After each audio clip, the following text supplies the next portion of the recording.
Being concerned about being seen as someone who has too high standards is something that for quite a while I felt ashamed about. I think most people feel really lonely when you want something that doesn't currently exist. And so some people call that dreams, some people call that goals, whatever it is, you're trying to pull something from your mind into reality and you want it done a certain way. And if it's not done that way, it's not what you imagined.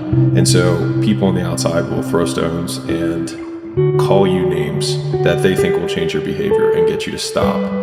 And the more I have been the person trying to pull things into reality, the more I've tried to weather and build kind of defenses against those things so that when those stones get hurled at you by being called a control freak or by saying you micromanage things or that you have incredibly high standards, the answer is yes, because I want it done right the first time. Because either way, we're going to, if you have enough will, it's going to get done the way that I want it to get done regardless, and it'll be less painful if we just do it right the first time, because we will still have to do it, and we may have to do it 3 or 4 more times, but eventually we'll just succumb to the fact that we're going to do it this way.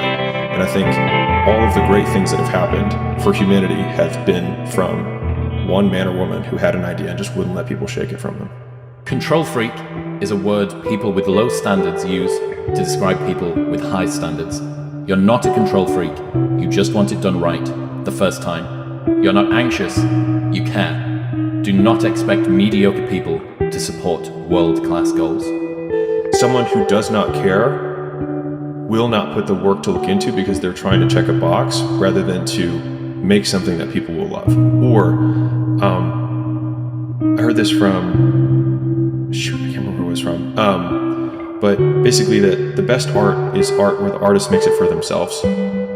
And where you see commercial work is where a bunch of people are trying to make something for an audience. And so they're trying to like rinse and recycle stuff that actually solves no one's problems because no one is actually the audience. Whereas when you make it for yourself, there's thousands of people just like you who will have the same depth of understanding of it, but it feels selfish in the moment to make something for yourself. But when you make it for yourself, you actually make it for everyone.